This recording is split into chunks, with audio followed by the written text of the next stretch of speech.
Phoebe, hi, how you doing? Good, thank you. I'm glad to see you got that rectified. So great. Got the banner ad right here. I think the banner looks good. I think let's go ahead and take a look at the magazine ad. Then we'll look at the banner ad.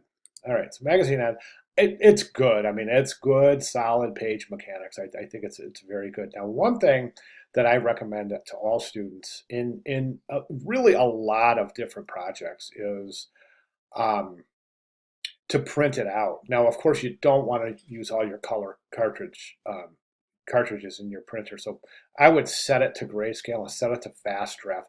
All you really want to do is get a look at the spatial relationships. So much different on page than it is on screen, always.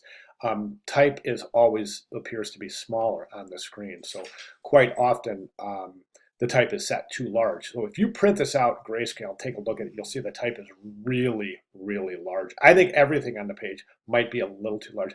Headline, subhead, body copy, address area, logo. I would reduce the size for all of those just to give a little bit more of an interaction between the background and the type. Right now, I think the type is definitely stealing the show away from the background image based on scale alone. We want a reciprocal relationship between the type and the background image itself. And I think by reducing the size of that type, I think it's going to do the trick. So think about that. Okay, the banner ad. I think the banner ad is good, but at this point, I think there's some things that we can do to further the consistency of the banner ad with the web ad. So one of the things that's happening in the banner ad is that we're using only a portion of the image, right? This portion of the image, which happens to be the darkest portion of the image, but it appears to be a lot darker here than it does here because we don't have this beautiful sunset up here, right? We just have these dark tones right here. So we don't really realize the sun is setting. I think we can surmise that. However, without that, it just appears that this is very dark. One thing that you can do to combat that is be very careful doing this, but run an adjustment layer to increase um, the highlight areas and just brighten this up just a little bit. You're not trying to bring any detail out. You're just going to add a little bit of brightness to the banner ad to circumvent the issue and the illusion that this is much darker than it actually is. The next thing I would recommend is this. Now, I always think the lower right-hand corner is a great placement for logo because that's where we exit the page. The viewer typically starts right here, works to the right and down a page, and exits right here. So I think that's a great exit strategy for a logo. Reinforce the branding to the viewer while they're on their way out of the page, right? So we replace this logo here, this contact information here, place it over here, left align that type, and then place the logo over here. That's going to allow you the possibility to do the consistent treatment here by placing this logo in the lower right-hand corner. At that point in this particular banner ad, I think there's some inconsistency based on the colors that you've decided to use for the background. Is the background too dark for purple here? It's definitely going to be too dark for that black, but consider maybe the cyan from the ad, and you could even consider placing that cyan here on that subhead. But so I think that what I'm getting at is based on the color distribution here, you're going to follow it through here, and I think this has a lack of color associated with it. So I'd like to add color by adding color to the type, which may entail you going back and having some final adjustments in the magazine ad. I hope that makes sense.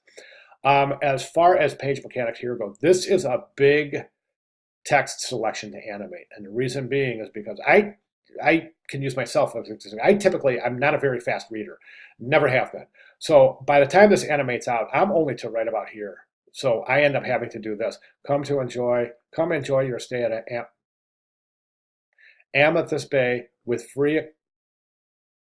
Do you see what I'm saying? I'm overdoing it here just to illustrate my point, but you don't want the viewer confronted with the situation of having to wait for this to blink out and blink back in again to finish the reading the selection. Two things that we can do is number one, reduce the size of the body copy here. It's too many words. And number two is slow down the animation. So what I would recommend for this ad is this. I would take this headline, move it over here. First, I would take the logo, lower right-hand corner. Okay. Just realize something. The masked image is not in the banner. That's a requirement. That masked image has to be up in here somewhere. It doesn't have to be in the same location, but it should definitely be in here somewhere. I think it'll work up here, definitely. But yeah, you want that masked image. Try placement of the masked image, see what you like the best. Anyways, headline over here, left align. Subhead over here, left align. Right here somewhere, just animate in this. Kids under 12 stay free. That's going to be enough to induce the viewer to click the ad. You don't need all this information. Just family fun getaway headline, fun for everyone, and then kids under 12 stay free. Animate that in, let it stay, animate it out. Fade it in, let it stay, fade it out. Don't let it be gone for more than just a fraction of a second. That animation should always be either fading in or fading out so that the viewer knows that there's something happening and it's going to induce them to stay in the composition as opposed to looking away. Again, so in summary, left align headline, left align subhead, right here somewhere, animate in that kids under 12 stay free. Logo, lower right-hand side.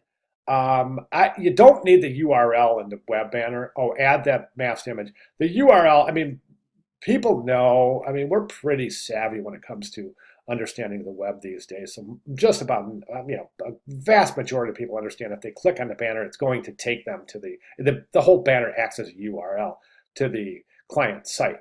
So we don't need, that's a little redundant. We don't need that. However, I do recommend adding the location. So you could just say located in beautiful U.S. Virgin Islands. Okay, so again, in summary, headline, subhead, animation, masked image, logo, and then over here, location. And I think that's really, really going to improve page harmony. And then it's going to entail making some final adjustments here. If you want to work on those this week and resubmit, that's great. I'll be glad to provide further comments.